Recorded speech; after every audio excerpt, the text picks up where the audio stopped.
The bright red coffee mug trembled slightly in Lauren Harlow's hand as she stared through the cafe window. Time seemed to slow down as her brain struggled to process what her eyes were seeing.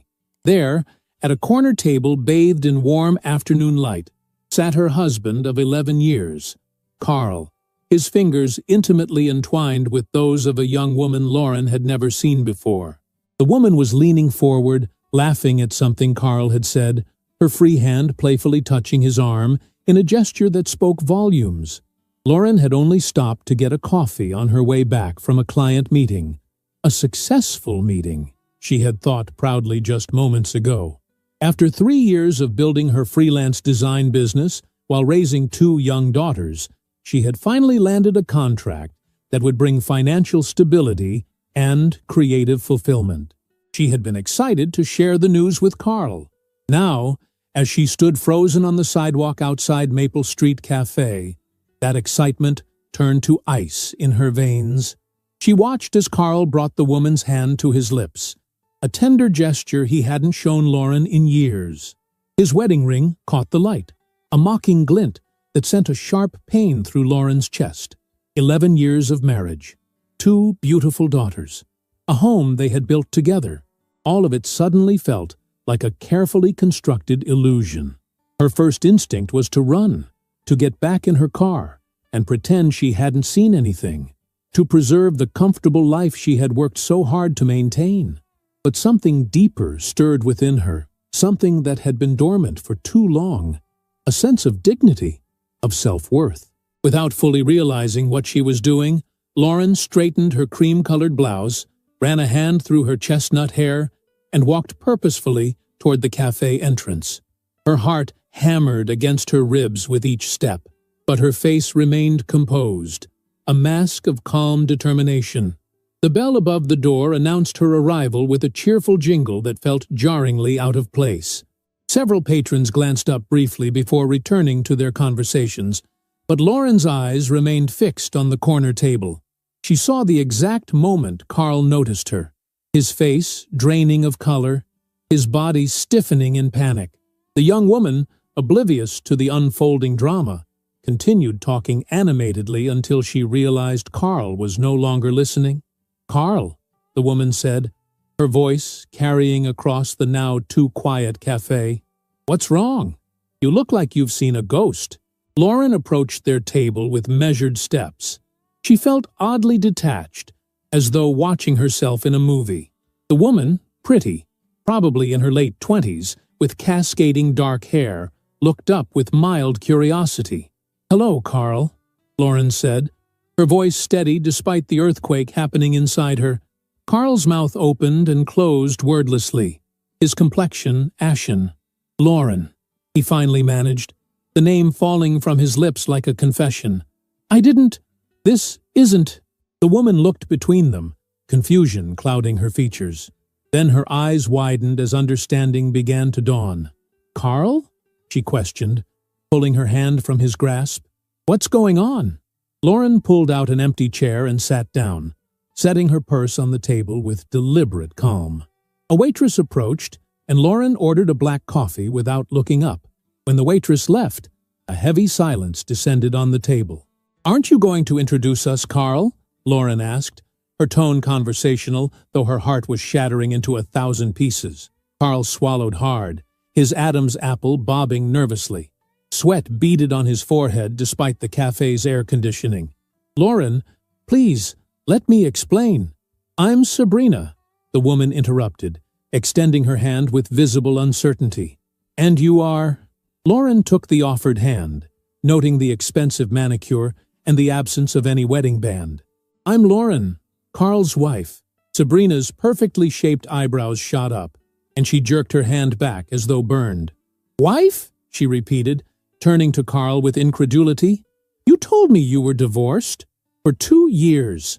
Carl's face flushed deep red. "Sabrina, please." "2 years?" Lauren echoed, a bitter laugh escaping her lips. "That's interesting, considering our anniversary was last month. The girls made us breakfast in bed, remember, Carl? Maya spent all night making that card with the hearts and glitter." Sabrina's expression morphed from confusion to outrage. Girls? You have children? Her voice rose sharply, drawing curious glances from nearby tables. 2 daughters, Lauren confirmed, maintaining her composure through sheer force of will. Maya is 7. Molly is 5. Sabrina stood abruptly, grabbing her designer purse. You disgusting liar! She spat at Carl.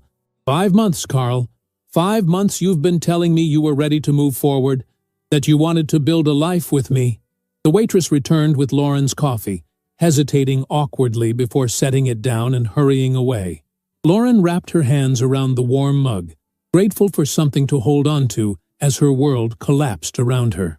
Sabrina, please sit down, Carl pleaded, reaching for her wrist. I can explain everything. Sabrina yanked her arm away. Explain?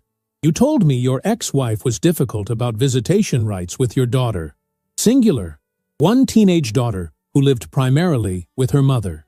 She turned to Lauren, her eyes glistening with unshed tears. I'm so sorry. I had no idea. None. Lauren nodded, believing her. The pain and shock on Sabrina's face were too raw to be feigned. It seems we've both been lied to. Sabrina gathered her things, shooting Carl one last disgusted look. Don't call me. Don't text me. Delete my number. She paused, then added with quiet fury, and that apartment you claimed was yours? I want my key back. Tonight. With that, she strode out of the cafe, the door closing forcefully behind her. The cafe had grown uncomfortably quiet, other patrons poorly disguising their interest in the unfolding drama. Carl ran both hands through his salt and pepper hair, his wedding ring catching the light again. Lauren, he started, his voice low and urgent. This isn't what it looks like. Really? Lauren took a sip of her coffee, surprised by her own calm. Because it looks like you've been living a double life, Carl. It looks like you've been lying to me, to our daughters, and apparently to that poor woman as well. It's complicated, he insisted. Work has been stressful, and you've been so busy with your freelance stuff and the girls— Stop, Lauren held up a hand. Don't you dare blame this on me or our children. Carl's expression hardened. You haven't exactly been attentive lately, Lauren. A man has needs. Needs? Lauren repeated, her voice dangerously quiet. Like the need for honesty, respect, loyalty? Those kinds of needs? A muscle twitched in Carl's jaw. You're making a scene, he hissed, glancing around at the interested onlookers. No, Carl. You made the scene when you decided to cheat on your family. Lauren took another sip of her coffee, using the moment to steady herself. An apartment, Carl? You've been maintaining a separate apartment? Carl shifted uncomfortably. It's just a small place. For work sometimes, when I need to stay late. And you gave your girlfriend a key. It wasn't a question. She's not my girlfriend, Carl insisted, though his eyes wouldn't meet hers. What should I call her then? Your mistress? Your side piece? Lauren's composure was beginning to crack. How many others are there, Carl? How many women think they're in a relationship with a divorced father of one? Carl's silence was answer enough. Lauren felt sick to her stomach. The coffee she'd been drinking threatened to come back up. Do you love her? The question slipped out before she could stop it, and Lauren immediately hated herself for asking. Carl sighed heavily. Lauren, can we please discuss this at home? Like adults? Like adults? Lauren laughed, a hollow sound. Adults don't live double lives, Carl. Adults don't lie to their spouses and children. Keep your voice down, he snapped, his facade of contrition slipping to reveal the anger underneath. Lauren leaned forward, her voice barely above a whisper. You don't get to tell me what to do anymore, Carl. Not after this. She stood, leaving her coffee mostly untouched. Carl reached for her hand, but she pulled away. Don't come home tonight, she said quietly. I need time to think about what happens next. Where am I supposed to go? He demanded, his entitled indignation almost comical under the circumstances. Lauren shouldered her purse, a strange calm settling over her. I hear you have an apartment. As she walked away, she felt dozens of eyes on her back, heard the murmurs and whispers. But for the first time in years, Lauren wasn't concerned with appearances or what others thought of her. The only thought in her mind was how she would tell her daughters that their family was about to change forever. In her car, Lauren sat with her hands gripping the steering wheel, staring blankly ahead. Tears wouldn't come. Not yet. Instead, a cold determination was building inside her, a resolve she hadn't known she possessed. Carl had always controlled everything: their finances, their social circle, their future plans. He'd made her feel lucky to have him, as though she were the one who needed to work harder to deserve his love and attention. As she started the engine, Lauren made a promise to herself. This betrayal wouldn't break her. It would remake her, and Carl Harlow would soon discover that he had severely underestimated the woman he had married. Lauren pulled into the driveway of their two-story suburban home, a property that had once represented everything she'd ever wanted. Now, as she stared at the perfect lawn and manicured shrubs, she wondered how much of her life had been built on lies. The sky had darkened with approaching storm clouds, matching her mood as she sat motionless in the car, gathering strength for what lay ahead. Mrs. Peterson from next door waved cheerfully while retrieving her mail. Lauren managed a weak smile in return, the muscle memory of neighborhood pleasantries still functioning despite her inner turmoil. How strange that the world continued as normal, while hers had shattered into unrecognizable pieces. Inside the house, Lauren was greeted by the babysitter, Amber, a college student who watched the girls after school 3 days a week, while Lauren met with clients. "They're upstairs playing," Amber reported, gathering her textbooks. "Maya finished all her homework, and Molly's been working on a drawing for you." "Thank you," Lauren replied, handing Amber her payment. She added an extra $20, earning a surprised smile from the young woman. "Is everything okay, Mrs. Harlow?" Amber asked, concern in her eyes. "You seem a little off." Lauren realized she must look as devastated as she felt. "Just a difficult client meeting," she lied, forcing a smile. "Nothing serious." After Amber left, Lauren climbed the stairs slowly, each step requiring conscious effort. From the playroom came the sound of her daughter's laughter, innocent and untouched by the storm about to hit their lives. She paused in the doorway, watching them. Maya was helping Molly build a tower with colorful blocks, her dark hair falling across her face as she concentrated. Molly, with her father's blue eyes and dimpled cheeks, clapped delightedly when they added another level without it toppling. "Mommy!" Molly noticed her first, abandoning the tower to run into Lauren's arms. Lauren lifted her youngest daughter, breathing in the scent of apple shampoo and childhood, holding her a little tighter than usual. Maya approached more cautiously, her perceptive eyes studying Lauren's face. At 7, she was already too observant, too sensitive to the emotional undercurrents around her. "What's wrong, Mom?" she asked directly. Lauren set Molly down and crouched to eye level with both girls. "Nothing for you to worry about, sweetie. Mommy just had a long day." She tucked a strand of hair behind Maya's ear. "How about we make pizza for dinner? You can choose the toppings." The distraction worked for Molly, who cheered and began listing her favorite toppings. But Maya continued to watch Lauren with concern. "Where's Dad?" she asked. "He promised to help me with my science project tonight."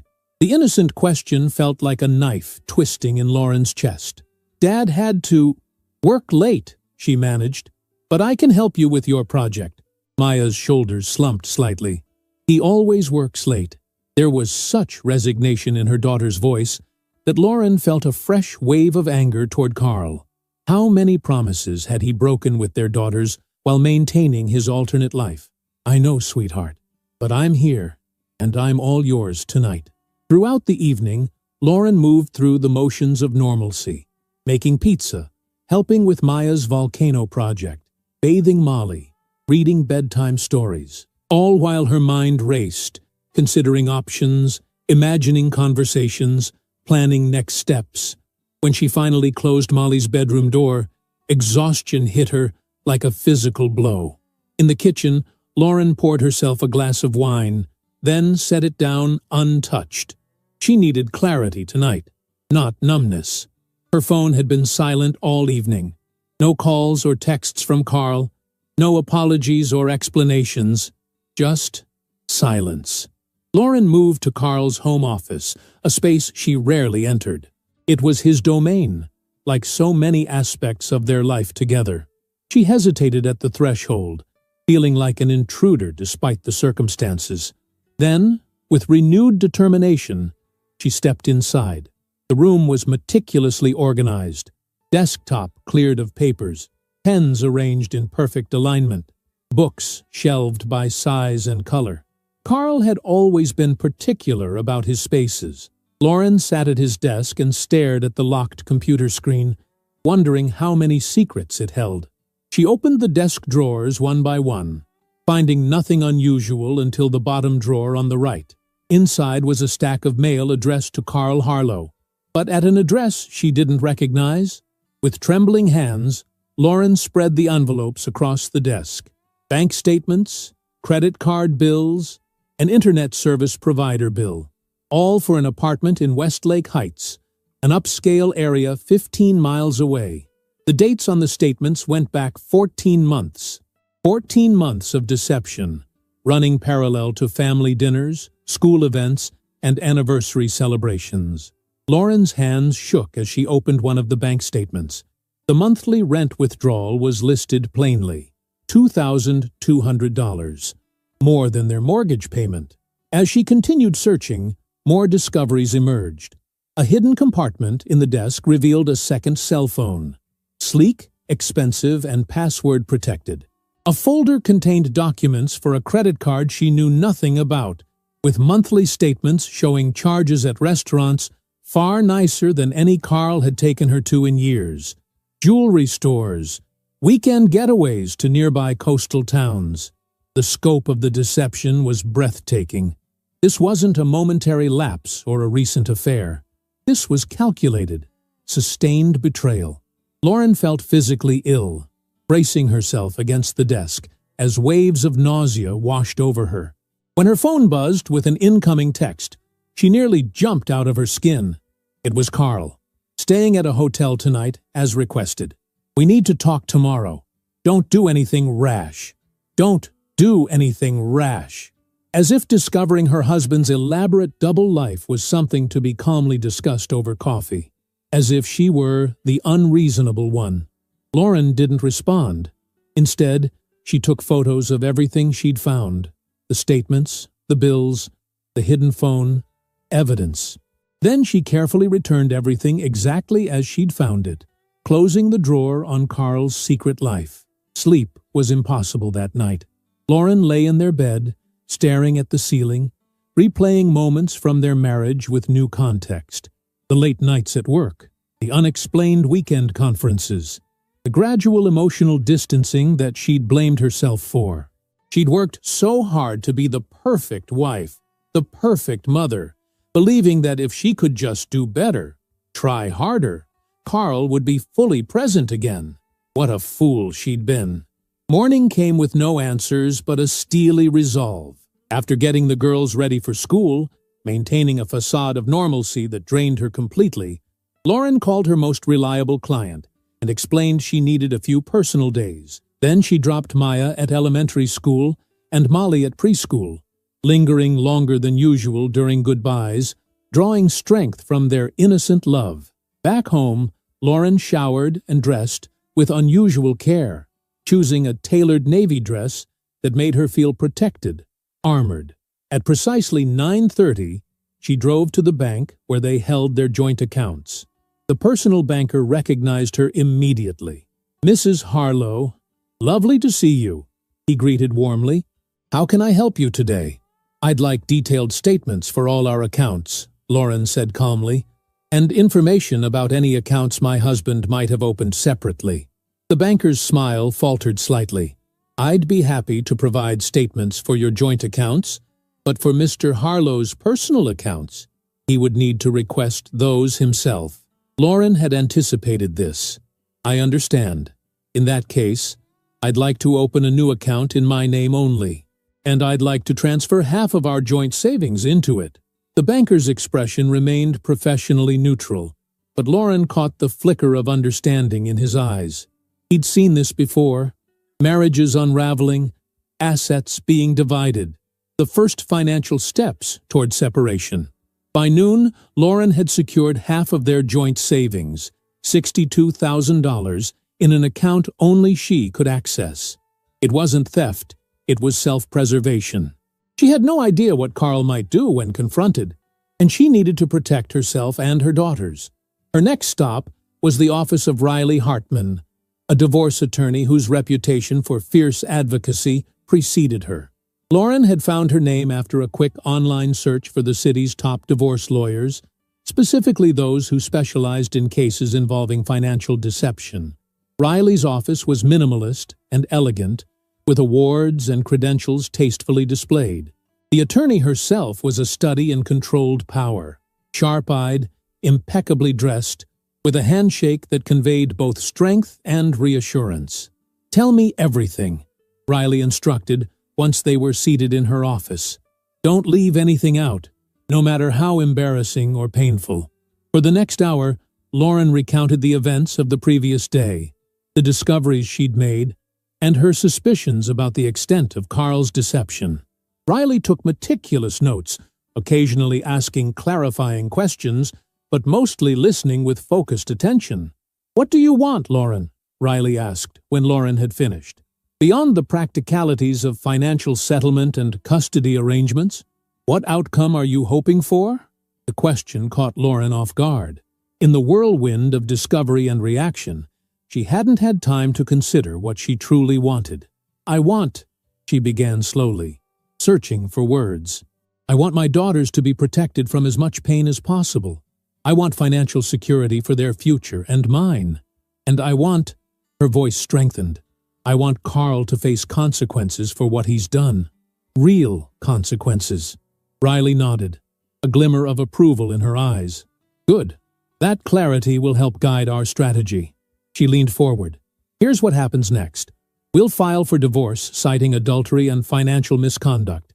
Before that, though, we need to gather comprehensive evidence of his affairs and hidden assets. I have photos of the statements I found," Lauren offered. "That's a start," Riley acknowledged. "But we need more, much more.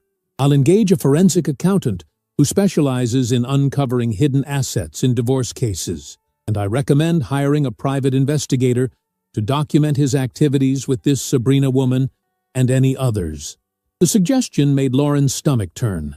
"That feels so invasive." Riley's expression softened momentarily. "I understand, but Carl invaded your marriage, your family, your trust. This isn't about revenge, Lauren. It's about ensuring you and your daughters receive what you're legally and morally entitled to." By the time Lauren left Riley's office, she had a detailed action plan and the first stirrings of something that felt like hope. Not hope for reconciliation. That door had closed the moment she saw Carl holding another woman's hand, but hope that she might emerge from this nightmare with her dignity and future intact. As Lauren drove to pick up her daughters from school, her phone rang. Carl's name flashed on the screen. She let it go to voicemail, then listened to his message at a red light. "Lauren, this is ridiculous. I'm coming home tonight. We need to talk like adults and work through this. What happened was a mistake, but it doesn't have to mean the end of our family. Think about the girls." The mention of their daughters ignited a fresh wave of anger. How dare he use Maya and Molly as emotional leverage? When Lauren pulled up to the preschool pickup line, she spotted Molly waiting with her teacher. The sight of her youngest daughter's face lighting up at seeing her car triggered an unexpected surge of tears. Lauren quickly wiped them away before Molly could notice. "Mommy, I made a butterfly today," Molly announced as Lauren helped her into her car seat. "It's beautiful, sweetheart," Lauren replied, carefully securing the handmade paper butterfly. "Just like you." As they drove to collect Maya, Lauren glanced at Molly in the rearview mirror, happily singing to herself, blissfully unaware that her world was about to change forever. The weight of protecting her daughters from the fallout of Carl's betrayal felt crushing. But there was strength growing within her, too. a fierce, protective resolve that would carry her through whatever came next. Carl had underestimated her, dismissing her as just a wife, just a mother. He was about to discover just how profound a miscalculation that had been. The house was quiet, except for the steady ticking of the grandfather clock in the hallway, a wedding gift from Carl's parents that Lauren had always found imposing. She sat at the kitchen island, fingers wrapped around a mug of tea gone cold, waiting. The girls were asleep upstairs, their evening routine completed with forced cheerfulness that had drained Lauren's remaining emotional reserves. When Carl's key turned in the front door at 8:23, Lauren straightened her spine and steadied her breathing. She'd rehearsed what to say, planned her responses to his likely arguments and manipulations. Riley had advised her to record their conversation, and Lauren's phone now sat on the counter, the recording app active but screen darkened. Carl entered with the confident stride of a man who believed he controlled the situation, his expression a practiced blend of contrition and authority. He'd changed into fresh clothes, likely purchased that day rather than retrieved from their home, and his hair was freshly cut. Even in crisis, appearance mattered to Carl Harlow. "The girls asleep?" he asked casually, as if this were any ordinary evening. "Yes," Lauren replied, her voice deliberately neutral. "They asked about you at bedtime." A flicker of genuine emotion crossed Carl's face before he masked it. He set his keys on the counter and loosened his tie. "Lauren, we need to talk about what happened. What you saw yesterday." He paused, choosing his words carefully. "It wasn't what it looked like." "Really?" Lauren raised an eyebrow. "Because it looked like you were holding hands with a woman who believed she was in a relationship with a divorced man." Carl sighed heavily, adopting the weary expression he typically used when explaining complex matters to her. A look that had once made her feel intellectually inferior, but now only fueled her anger. "Sabrina is a colleague who's been going through a difficult time. Her father is ill, and she needed emotional support. The divorce story was a misunderstanding." He moved to the refrigerator, extracting a beer with the entitlement of someone in their own domain. "She developed feelings that I didn't encourage." "And the apartment in Westlake Heights?" Lauren asked quietly. "Was that also a misunderstanding?" Carl's hand froze halfway to his mouth, the beer bottle suspended. For a brief moment, genuine surprise registered in his eyes before he recovered. "You've been going through my things. You've been living a double life," Lauren countered. "Did you really expect me not to look for answers?" Setting the beer down untouched, Carl ran a hand through his hair. "The apartment is for work, a place to stay when I'm working late on projects. The company subsidizes it." "Interesting." Lauren maintained her composure with effort. "Because I called your HR department this morning. They have no record of any housing subsidy or secondary residence allowance for you." Carl's expression hardened. "You called my workplace? Jesus, Lauren, are you trying to damage my career?" "I'm trying to uncover the truth," she replied. "Something you seem incapable of providing." "This is exactly why I kept certain things separate," Carl snapped, his facade of remorse crumbling. "You've never understood the pressures I'm under, the complexity of my position. And the credit card statement showing dinners for two at the Riverview, the weekend getaways to Oceanside Inn, were those work pressures too?" Carl's eyes narrowed. "You had no right to go through my private papers, and you had no right to betray our marriage vows," Lauren replied, her voice gaining strength. "To lie to me, to our daughters, to create this elaborate fiction." "Don't be dramatic," Carl dismissed with a wave of his hand. "Men in my position often need to maintain certain accommodations. It doesn't mean I don't care about you and the girls." Lauren stared at him, truly seeing him perhaps for the first time in their marriage. This confident, handsome, successful man, whom she'd placed on a pedestal for years, he was nothing more than a collection of calculated lies and entitlement. "How many others have there been, Carl?" she asked quietly. "This conversation is pointless," he deflected, reaching for his beer again. "What matters now is how we move forward." For the sake of the girls, we need to put this behind us. Like you put Sabrina behind you? Or was she just the most recent? Carl's jaw tightened. I'm not going to engage in this, Lauren. I made a mistake. People make mistakes. A mistake is forgetting to pay the water bill or burning dinner, Lauren said. What you've done is systematic deception.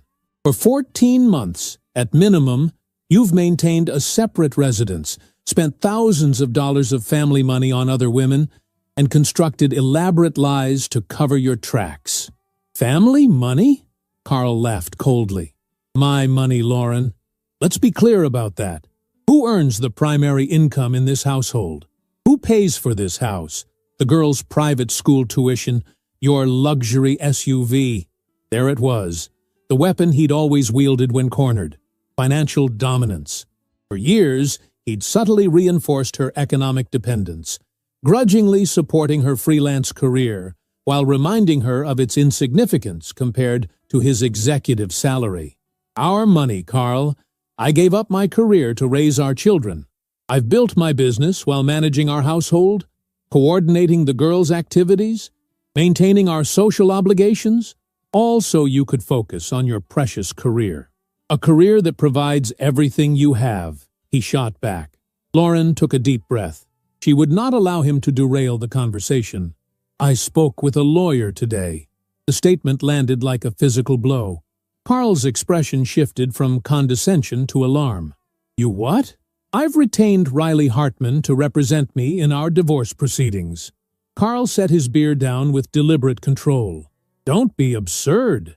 We're not getting divorced over one indiscretion. We're getting divorced because you've been living a double life, Lauren corrected him. Because you've diverted family funds to support that life, lied to me and our children, and shown no genuine remorse for any of it. Riley Hartman, Carl repeated, recognition dawning. The shark who represented Tim Warner's ex-wife? The one who took him for millions? He barked a humorless laugh. You think you're going to do that to me? Lauren, be realistic. You signed a prenuptial agreement. See, a prenuptial agreement that becomes invalid in cases of proven adultery, Lauren replied calmly, gratified to see genuine shock register on his face. Did you think I wouldn't have Riley review it? Carl's composure slipped further. This is ridiculous. You're overreacting to a situation you don't fully understand. I understand perfectly, Carl. I understand that you've betrayed everything our marriage was supposed to represent. I understand that you've stolen from our family to finance your affairs. I understand that you see me as nothing more than an accessory to your life, the mother of your children, the hostess for your dinner parties, the background character in the Carl Harlow success story. Carl's expression darkened. You've never appreciated what I've given you. The lifestyle, the security, the lies, Lauren interrupted. The disrespect, the betrayal? I want you out of my house by the end of the week, Carl said coldly. Lauren had anticipated this move. This is my house too. My name is on the deed. And according to Riley, since I am the primary caregiver for our minor children, no court will force me to leave our family home during divorce proceedings. Carl stared at her, as if seeing a stranger. Perhaps he was. The Lauren he knew, or thought he knew, would never have challenged him like this, never have taken such decisive steps without his approval. The girls need stability, Lauren continued. They'll remain here, with me, in their home. You're welcome to remove your personal belongings, but this house and its contents stay as they are until the court determines otherwise. You've clearly been well coached, Carl said bitterly. Did your lawyer also advise you on how this will affect the girls? How they'll feel when their family is torn apart because their mother couldn't forgive one mistake? The emotional manipulation might once have worked. Not anymore. Don't you dare use our daughters as leverage, Carl. If you cared about their stability, you wouldn't have risked everything with your one mistake, which we both know was neither singular nor accidental. Carl's phone buzzed in his pocket. He glanced at it briefly, then returned it without answering. Sabrina? Lauren asked with raised eyebrows. Or someone else? Another woman who thinks she's dating a divorced father of one? "This conversation is over," Carl declared, snatching his keys from the counter. "You're clearly not in a rational state of mind. We'll discuss this when you've calmed down." "I've never been calmer or more rational," Lauren replied, "and there's nothing to discuss. My lawyer will contact yours tomorrow." Carl's face reddened with anger. "You think you can handle this on your own? You've been a stay-at-home mom for most of our marriage. Your little design business barely covers the grocery bill." "I earned $64,000 last year," Lauren stated flatly, "while managing our household, raising our children, and supporting your career. I'm more capable than you've ever given me credit for." Carl scoffed, but uncertainty had crept into his expression. He'd always underestimated her, categorized her as dependent and docile. The woman standing before him now, composed, determined, steps ahead of him, didn't fit his narrative. "This isn't over," he warned, moving toward the door. "You have no idea what you're getting into." "Neither do you," Lauren replied softly. After the door closed behind him, Lauren released a shaky breath, her carefully maintained composure finally cracking. She sank onto a kitchen stool, trembling with adrenaline and emotional exhaustion. But beneath the exhaustion was something unexpected, a sense of power she hadn't felt in years. Her phone chimed with a text message from Riley. "How did it go?" Lauren responded simply, "Exactly as expected. He underestimates me." Riley's reply came quickly. "They always do. That's our advantage." The following morning brought a flurry of activity. Riley's office filed the initial divorce papers, and Carl was formally served at his office. A tactical decision Riley had suggested to establish the seriousness of Lauren's intent. By noon, Lauren had received 6 missed calls from Carl and 3 increasingly angry voicemails, which she forwarded directly to Riley without listening to them fully. The forensic accountant Riley had recommended, a meticulous woman named Eleanor Bryce, arrived at the house to begin reviewing the financial documents Lauren had gathered. Eleanor's methodical approach and obvious expertise provided Lauren with a strange comfort. This was a professional who had seen it all before, who knew exactly where to look for hidden assets and financial misconduct. "Most spouses in your husband's position make predictable mistakes," Eleanor explained as she created organized files on her laptop. "They think they're being clever, but there are patterns we know to look for. Money leaves trails, Mrs. Harlow. Always." By mid-afternoon, Eleanor had already identified several concerning transactions: large cash withdrawals, transfers to accounts with unfamiliar numbers, and questionable business expense reimbursements that suggested Carl might be double-dipping, charging personal expenses to both the company and their family accounts. "This is preliminary, of course," Eleanor cautioned, "but based on what I'm seeing, we should expand our investigation to include his company benefits, retirement accounts, and possibly offshore holdings." Lauren felt a dizzying mix of vindication and despair. The extent of Carl's deception seemed to grow by the hour, each revelation reinforcing that her 11-year marriage had been built on shifting sand. When it was time to pick up the girls from school, Lauren forced herself to set aside the mounting evidence of betrayal and focus on maintaining normalcy for her daughters. Maya, perceptive as always, asked immediately about Carl's absence. "Where's Dad? He promised to help with my science project presentation tonight." Lauren swallowed the bitter retort that rose to her lips. Carl had clearly forgotten his promise to Maya, another in a long line of paternal disappointments disguised as work commitments.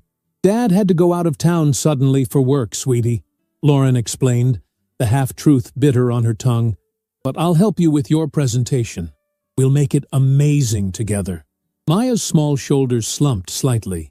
"He always has to work." The simple observation, delivered with such resignation, broke Lauren's heart.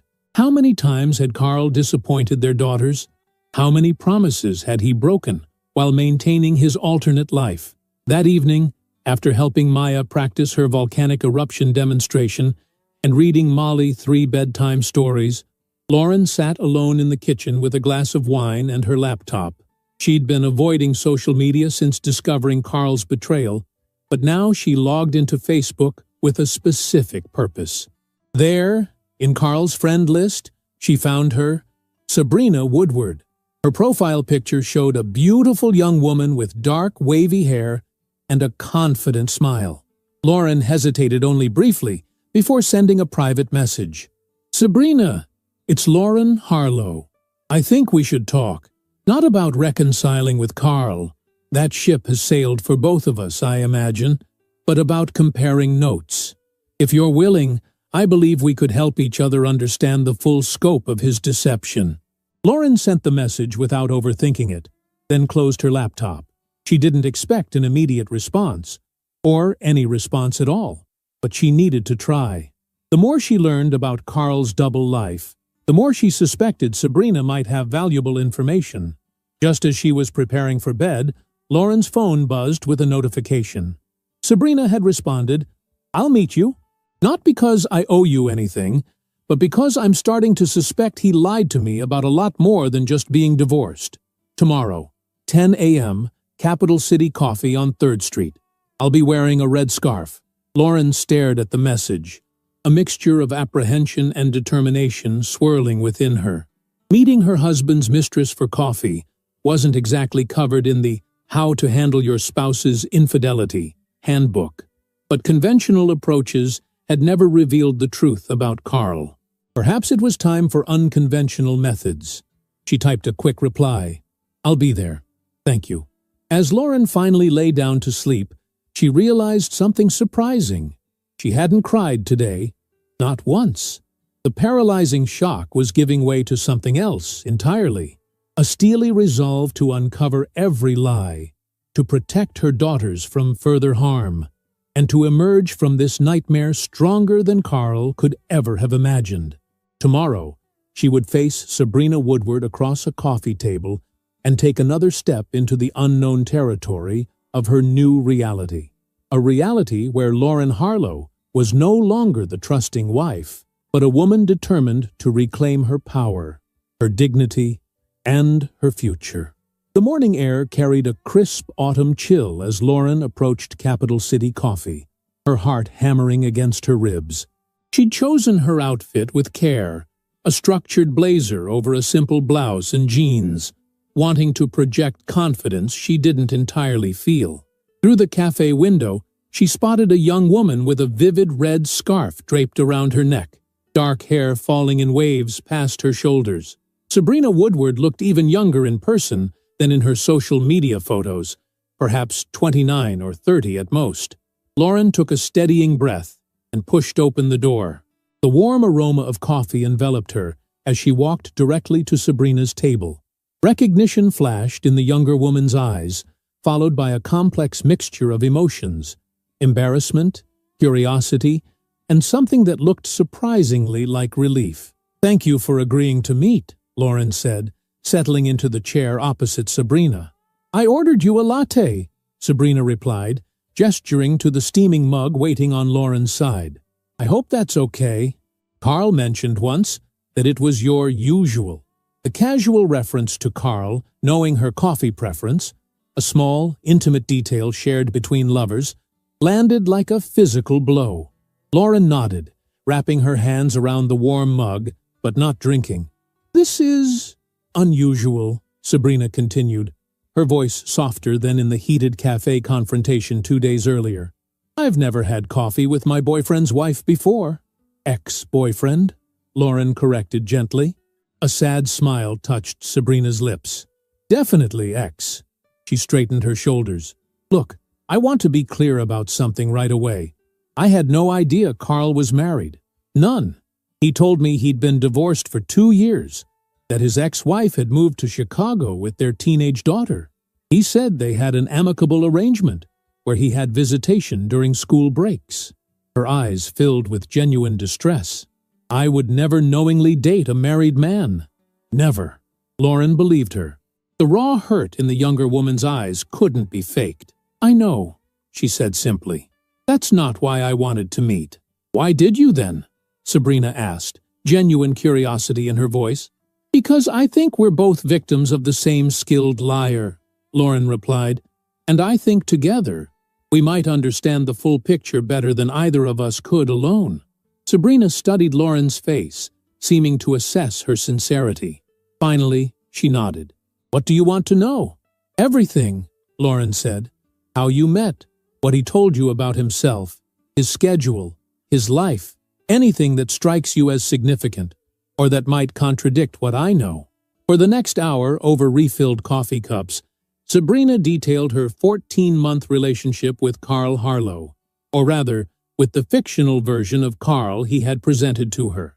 They had met at a charity fundraiser where Carl had introduced himself as a recently divorced executive who'd moved to the area for a fresh start. He'd been charming, attentive, seemingly transparent about his past. He showed me pictures of his daughter, Sabrina said, making air quotes with her fingers. A teenager named Emma, who supposedly lived with her mother in Chicago. She pulled out her phone and showed Lauren a photo. Lauren stared at the image in disbelief. It showed Carl with his arm around a teenage girl who was definitely not Maya or Molly. I have no idea who that is, she whispered, but those aren't our daughters. Sabrina's face paled. So he invented a fake daughter too. That's disturbed. Did you ever speak to this Emma?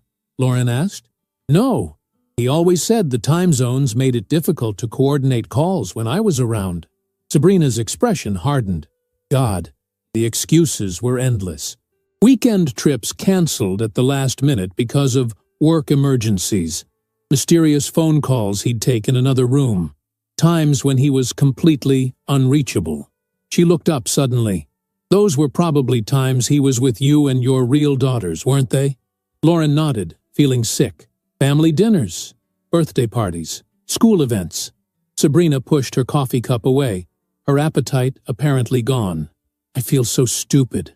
Don't, Lauren said firmly. Carl is exceptionally skilled at manipulation. He had me fooled for 11 years of marriage. How did you find out? Before the cafe, I mean. Lauren hesitated, then decided honesty was the only approach that made sense now. I didn't know anything until I saw you two through the cafe window. Everything I've learned since has been through investigation afterward. Sabrina looked genuinely shocked. You just happened to drive by? Right place, right time, Lauren confirmed with a humorless smile. Or wrong place, wrong time, depending on your perspective. Sabrina shook her head in disbelief. If you hadn't seen us that day, we'd both still be in the dark. The realization hung between them, heavy with implications. How much longer might Carl's deception have continued without that chance encounter? Sabrina, Lauren said carefully, you mentioned an apartment. In the cafe, you told Carl to return your key. His apartment in Westlake Heights, Sabrina confirmed. Though I'm guessing it's not just his apartment, is it? It's definitely not our family home, Lauren clarified. I found statements for it hidden in his office. He's been maintaining it for at least 14 months. Sabrina's expression darkened. I have a key because I was helping pay for it. Lauren's breath caught. What? 6 months into our relationship, Carl told me his company was downsizing and he was worried about his position. Sabrina's voice took on a bitter edge. He said he needed to maintain the apartment for client meetings and business entertaining. But with potential budget cuts, he needed help with the rent temporarily. He asked you for money? Lauren couldn't hide her shock. Not directly. He framed it as us building a future together. Said if I contributed to our living space now, it would show commitment to our relationship. Sabrina laughed without humor. I've been paying $800 monthly toward rent for the past 8 months, plus utilities and groceries whenever I stayed there, which was most weekends. Lauren did the mental calculation. Over $6,000 that this young woman had contributed to Carl's deception. I'm so sorry, Sabrina. Don't be. I'm the idiot who fell for it. Sabrina brushed hair from her face with a trembling hand. The worst part is, I was starting to think we might get engaged soon. He kept talking about taking our relationship to the next level once some big work project was completed. The conversation continued, each revelation more disturbing than the last. Carl had told Sabrina he was 40 years old, shaving 3 years off his actual age. He'd claimed his parents were both deceased, erasing Carl's very much alive mother, Jasmine. He'd described a childhood in Seattle, though Carl had grown up in Boston. It was as if he had constructed an entirely new identity, borrowing only the professional accomplishments from his real life. "Do you think I was the only one?" Sabrina asked suddenly. "Besides you, I mean. Do you think there were others?" Lauren hesitated.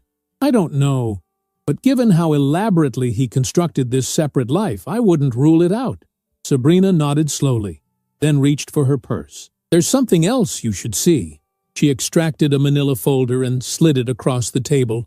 "I found this in his desk at the apartment yesterday when I went to collect my things." Lauren opened the folder with trepidation. Inside were financial statements for accounts she'd never seen before, offshore accounts in the Cayman Islands, cryptocurrency investments, documentation for a shell company named Harlow Consulting, LLC. "There's more," Sabrina said quietly. "Keep looking." Beneath the financial documents lay a folder labeled Exit Strategy, in Carl's distinctive handwriting. Lauren's hands trembled as she opened it. Inside was a meticulously detailed plan for leaving his current life, research on states with favorable divorce laws, notes on asset protection strategies, even custody arrangements that would allow him minimal contact with dependents while avoiding significant support obligations. "He was planning to leave," Lauren whispered, the reality hitting her like a physical blow. "Both of us, apparently." Sabrina nodded grimly. "There's a list of cities at the back where he was considering relocating. Denver, Austin, Phoenix, all places where he has no existing connections." Lauren stared at the documents, a strange calm settling over her. This wasn't just betrayal, it was calculated abandonment. Carl had been preparing to discard his entire family, his girlfriend, his existing life, like changing a suit that no longer fit. "I'm keeping these," Lauren said, closing the folder decisively. "My lawyer needs to see them." "That's why I brought them," Sabrina replied. "I figured they'd help your case." She hesitated, then added, "There's something else you should know. I'm not the only other woman." Lauren looked up sharply. "What do you mean?" "About 3 months ago, I stopped by the apartment unexpectedly.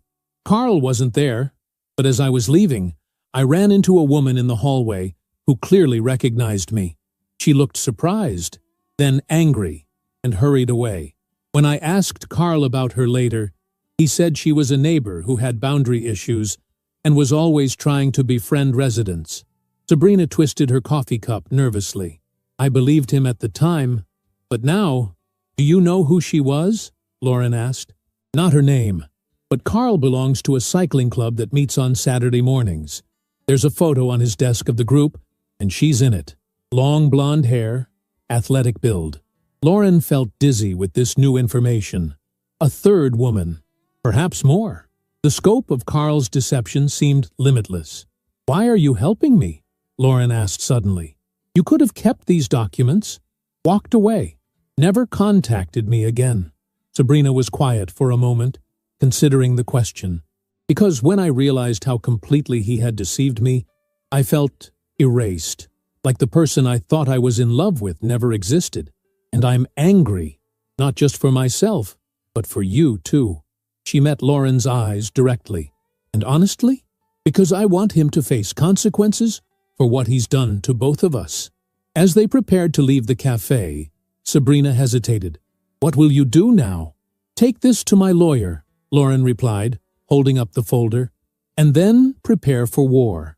For the first time, a genuine smile flickered across Sabrina's face. "Good. Make him regret every lie." They parted with an awkward but sincere handshake, unlikely allies connected by shared betrayal. When Lauren arrived at Riley Hartman's office 20 minutes later, the attorney's eyes widened at the contents of the folder. "This is extraordinary," Riley murmured as she examined the exit strategy documents.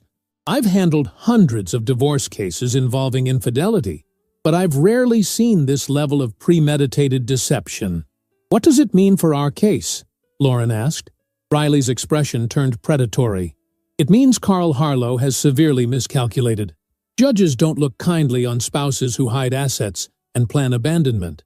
This strengthens our position considerably. She set the documents aside and fixed Lauren with a serious look. But we need to move quickly. Now that he knows you're onto him, he'll be scrambling to cover his tracks, possibly moving money or destroying evidence. The next 48 hours passed in a blur of legal activity. Riley's team filed emergency motions to freeze Carl's known accounts. The forensic accountant accelerated her investigation, armed with new account numbers from Sabrina's documents. A private investigator was engaged to document any attempts by Carl to remove assets or access the Westlake Heights apartment. Throughout it all, Lauren maintained as much normalcy as possible for Maya and Molly, shielding them from the storm swirling around their family. Carl had texted requesting to see the girls, and despite her personal feelings, Lauren had agreed to a supervised visit at a family restaurant. She watched from a nearby table as he presented gifts to their daughters, his performance as the doting father almost convincing if one didn't know the truth lurking beneath. Maya, perceptive as always, approached Lauren afterward while Carl was helping Molly in the restroom. "Mom, is Dad in trouble?" she asked quietly. Lauren crouched to her daughter's level, careful with her words. "Why would you think that, sweetie?" Maya's small face creased with worry. "He's being too nice, and he kept asking if you had people at the house, or if you were talking about him." A chill ran through Lauren. Carl was using their 7-year-old daughter to gather intelligence. "What did you tell him?" "That you were sad sometimes, but trying to hide it," Maya replied, with the devastating honesty of childhood. "And that a lady with lots of papers came to the house?" Lauren hugged her daughter close, heart racing. "Maya, listen to me. If Dad asks you questions like that again, it's okay to say you don't know or don't want to talk about it. You don't have to answer grown-up questions, okay?" Maya nodded solemnly, her eyes too knowing for a child her age. "Are you and Dad getting divorced like Emily's parents?" The direct question caught Lauren off guard. She'd planned to wait, to consult with a child psychologist on the best approach for this conversation. But Maya's intuitive understanding demanded honesty. "Yes, sweetheart, Dad and I are getting divorced, but that doesn't change how much we both love you and Molly." Maya absorbed this information with surprising calm. "Will we still live in our house?" "Yes, you will. With me. And Dad will live somewhere else?" "That's right." Maya was quiet for a moment, processing. "Is it because Dad has a girlfriend? I saw him with a lady at the mall. He told me she was just a work friend, and not to tell you because it would make you upset for no reason." Lauren fought to keep her expression neutral, despite the rage boiling inside her. Carl had made their daughter complicit in his deception, burdened her with an adult secret. "Did that make you uncomfortable, keeping that secret from me?" Maya nodded, her eyes filling with tears. "I didn't want to lie to you, Mom." "Oh, sweetheart." Lauren pulled her daughter close. "You never have to keep secrets that make you uncomfortable.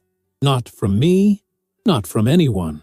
And what happened between me and Dad is grown-up stuff that isn't your fault or your responsibility." As Carl returned with Molly, Lauren stood with renewed determination. He had manipulated their daughter, used a child as a shield for his betrayal. Any lingering doubt about the righteousness of her cause vanished in that moment. This wasn't just about his betrayal of their marriage. It was about the emotional harm he was willing to inflict on their children to protect himself. The battle lines were drawn, and Lauren Harlow was more ready than ever to fight. The courthouse stood imposing against the clear October sky, its granite columns and broad steps projecting an aura of solemnity and justice. Lauren climbed those steps slowly, each footfall deliberate, her attorney Riley Hartman at her side.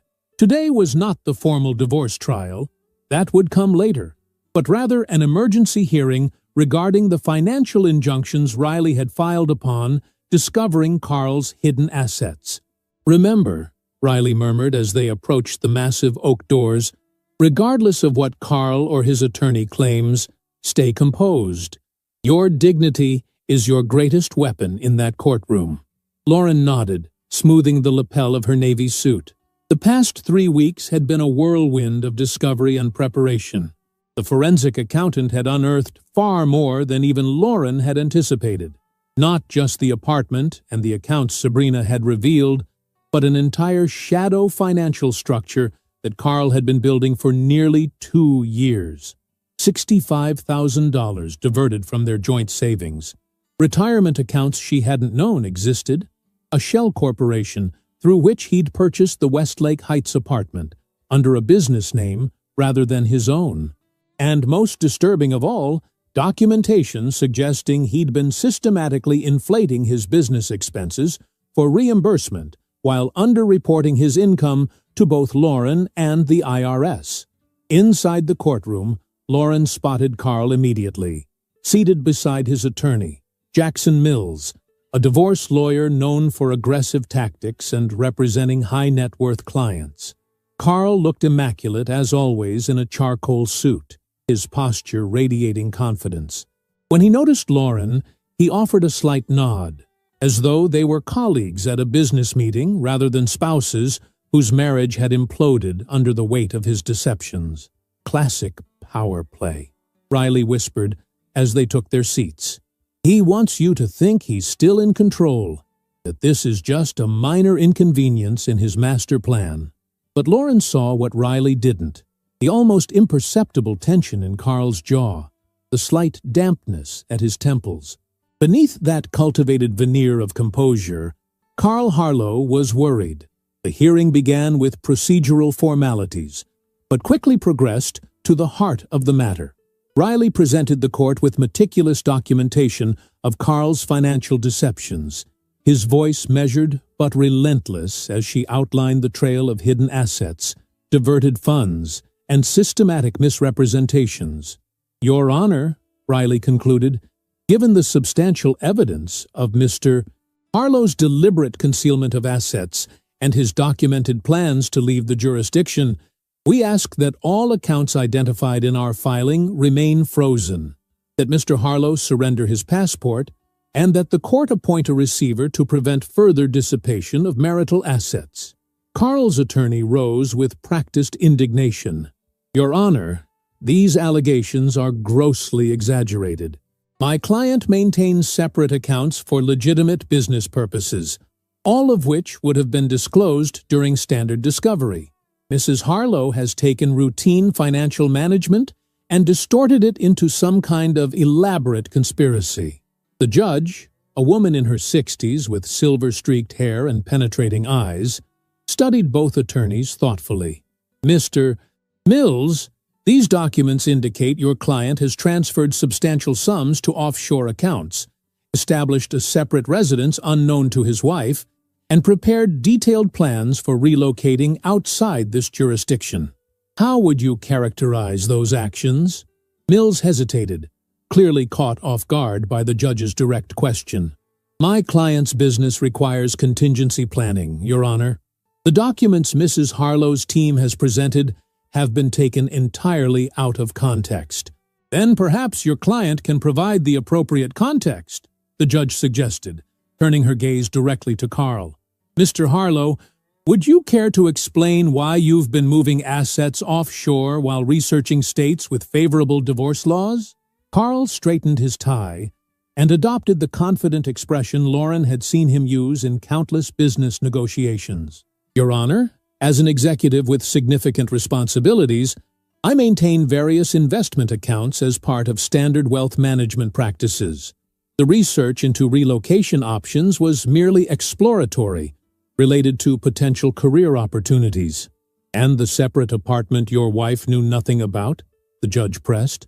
"A legitimate business expense for client entertainment and late-night work sessions," Carl replied smoothly. "My company's headquarters is 30 miles from our family home.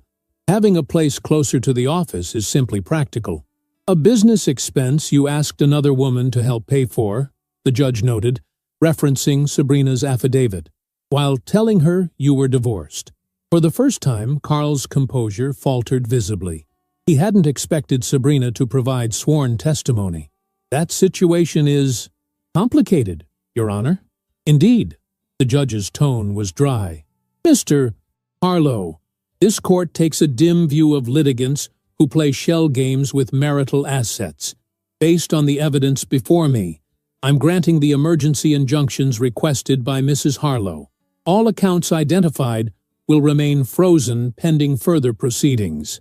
You will surrender your passport to the court within 24 hours, and I am appointing a receiver to review all financial transactions you've made in the past 24 months. Lauren felt a wave of vindication wash over her, but maintained her composed exterior as the judge continued. Additionally, given the evidence that you involved your minor child in concealing your extramarital relationships, all visitation will be supervised until a full custody evaluation can be completed. This final pronouncement visibly shook Carl. His face flushed with anger, and he leaned over to whisper furiously to his attorney. Mills placed a restraining hand on his arm, a clear warning not to antagonize the judge further. As they left the courtroom, Lauren caught Carl's eye. For a brief moment, his mask slipped completely, revealing naked fury and something else, fear. For perhaps the first time, Carl Harlow was beginning to understand that he was not in control of this situation. First round goes decisively to us, Riley said as they descended the courthouse steps. Carl clearly didn't expect the judge to see through his explanations so quickly. What happens next? Lauren asked. Now we prepare for the main event, Riley replied. Carl knows he's vulnerable. His attorney will likely approach us about settlement terms within days. Riley's prediction proved accurate. 3 days after the hearing, Mills contacted her office requesting a settlement conference. The offer they presented was insultingly inadequate. Carl would keep the house and primary custody of the girls, while Lauren would receive a modest monthly support payment for 5 years. He still doesn't get it, Lauren said, shaking her head after reviewing the proposal. He thinks this is a negotiating tactic, that I'll be grateful for whatever crumbs he offers. Riley smiled thinly. Then let's educate him. Their counter-proposal was comprehensive and unyielding. Lauren would retain the family home and primary custody of the girls. Carl would pay substantial child support and alimony. All hidden assets would be declared and divided, with Lauren receiving compensation for funds Carl had diverted to his secret life. Most significantly, they demanded full financial transparency, including a forensic review of all his business expenses for the past 5 years. The response was immediate and explosive. Carl showed up at the house unannounced that evening, ignoring the temporary restraining order that required him to provide advance notice before visiting. "This is extortion!" he shouted when Lauren answered the door. "You're trying to destroy everything I've built." Lauren stood her ground, her voice calm but firm. "No, Carl. You destroyed it yourself with every lie, every betrayal, every dollar you stole from our family to finance your double life."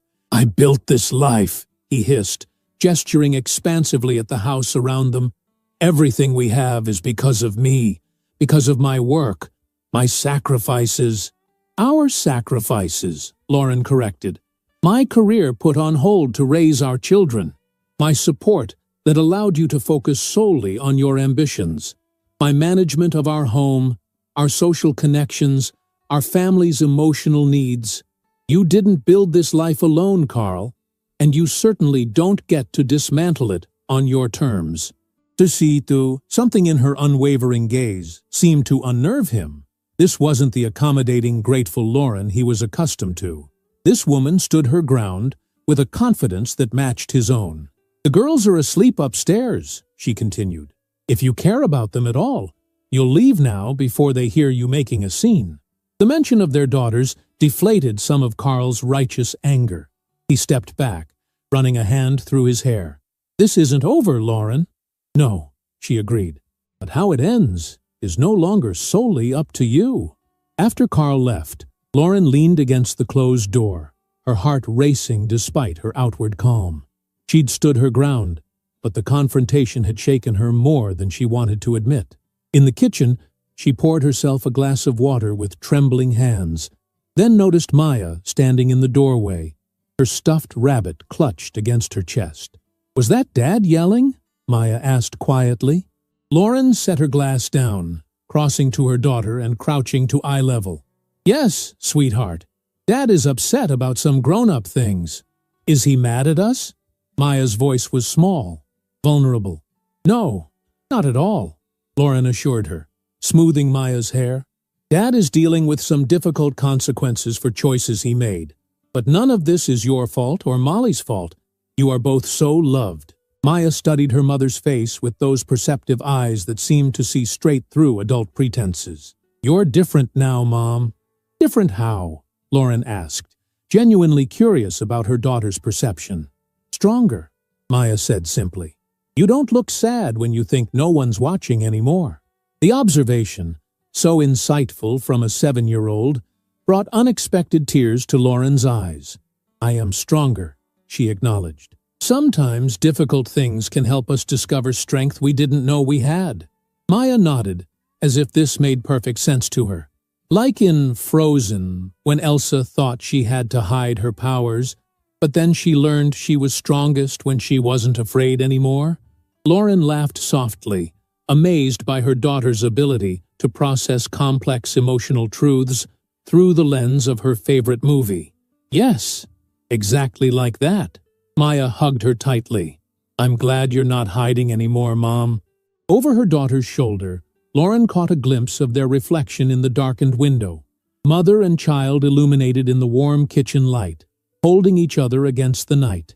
Not broken, as she had feared they would be, but reconfigured into something new and possibly stronger than before. The following weeks brought seismic shifts in Lauren's world. Carl's company placed him on administrative leave pending investigation of his financial irregularities, which Riley had tactically reported to their compliance department. With his income temporarily suspended and his assets frozen, Carl's negotiating position weakened considerably. Meanwhile, Lauren's design business flourished unexpectedly. A longtime client referred her for a major project, redesigning the visual identity for a regional healthcare network that would provide financial stability for months to come. The timing felt like cosmic justice, a validation of the talent she'd never fully believed in while living in Carl's shadow. Perhaps most surprising was the relationship that developed between Lauren and her mother-in-law, Jasmine. Rather than siding with her son, Jasmine had appeared at Lauren's door one afternoon, her eyes red-rimmed but her spine straight. "Carl told me some story about you misunderstanding an innocent friendship," Jasmine said without preamble. "But I've known my son his entire life. I've seen how he compartmentalizes, how he rewrites reality to suit his needs." She took Lauren's hands in her own. "I want you to know that I'm here for you and my granddaughters, regardless of what happens with Carl." The unexpected alliance brought Lauren to tears. "I was so afraid you'd hate me for this." Jasmine's expression was sad but resolute. "The only person I'm disappointed in is my son, and I've told him exactly that." When the final settlement conference arrived 60 days after that first courthouse appearance, Carl's transformation was striking. Gone was the confident executive who believed he could negotiate his way out of consequences. In his place sat a man humbled by circumstance. His company had transitioned his administrative leave to termination after their internal investigation. His girlfriend had provided damning testimony about financial manipulation, and his mother had made it clear she stood with Lauren and the girls. The agreement they ultimately reached exceeded even Riley's optimistic projections. Lauren received the family home, primary custody of the girls, and substantial support payments. Carl would have supervised visitation initially, with the potential for more flexible arrangements if he completed parenting classes and therapy. Most significantly, he was required to reimburse the full $65,000 he had diverted from their joint accounts, plus a penalty percentage that reflected the breach of fiduciary duty. "He caved on everything," Riley observed, as they left the final mediation session. "I've never seen such a complete capitulation." "He ran out of places to hide," Lauren replied, "and people willing to believe his version of reality." That evening, Lauren sat on the back porch swing, watching Maya and Molly chase fireflies in the twilight garden. The divorce would be finalized in 30 days, the legal punctuation mark on an 11-year chapter of her life. But the story of Lauren Harlow was far from over. Her phone chimed with a text message from Wesley Caldwell, Maya's science teacher, who had been providing thoughtful support during parent-teacher conferences and school events throughout the tumultuous divorce process.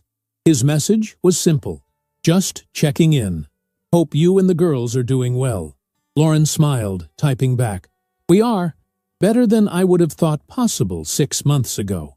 His response came quickly: "You're stronger than you know. Always have been." Perhaps that was the real revelation of this painful journey. Not just Carl's betrayal, but Lauren's discovery of her own resilience. The woman who had once defined herself primarily as Carl Harlow's wife and the mother of his children now stood independently, her identity no longer tethered to his approval or validation. As darkness fell and she called the girls inside for bedtime routines, Lauren felt a profound sense of peace settle over her. The path ahead wouldn't always be easy. Single parenthood rarely was, but she faced it without the crushing weight of deception and pretense that had characterized her marriage. Later, after tucking Molly in with 3 bedtime stories and listening to Maya's detailed plans for her upcoming science fair project, Lauren stood in the doorway of her bedroom, hers alone now, redecorated in colors she had chosen without considering anyone else's preferences. On the nightstand sat a framed photo of her with the girls at the beach last weekend, their faces alight with genuine joy. 6 months ago, Lauren had accidentally discovered her husband's betrayal and thought her world was ending. Instead, she had found the beginning of something new, a life rebuilt on honesty, strength, and the profound love she had for her daughters. The woman who had once believed she needed Carl Harlow to feel complete now knew better. She caught her reflection in the mirror, shoulders straight, eyes clear, the hesitant smile replaced by one of quiet confidence. Carl had underestimated her in every possible way. It was the last mistake he would ever make at her expense. In the quiet of her room, Lauren Harlow made a silent promise to herself and her daughters. They would not just survive this chapter, they would thrive beyond it. And the story they would write together would be more authentic, more joyful, and infinitely more powerful than anything she had dared to imagine in the shadow of her husband's lies. The greatest revenge, Lauren had discovered, wasn't in the courtroom victories or financial settlements. It was in the simple, profound realization that she was not defined by Carl's betrayal, but by her own courage in its aftermath. She had emerged not just intact, but transformed, stronger, wiser, and finally, genuinely free. If you enjoyed the story, leave a like and subscribe to the channel. And drop a comment below. What city are you watching from? And if your heart tells you to, feel free to leave me a tip on Buy Me a Coffee. Just check the first pinned comment. Thanks for keeping me company and for the coffee, and I'll see you in the next story.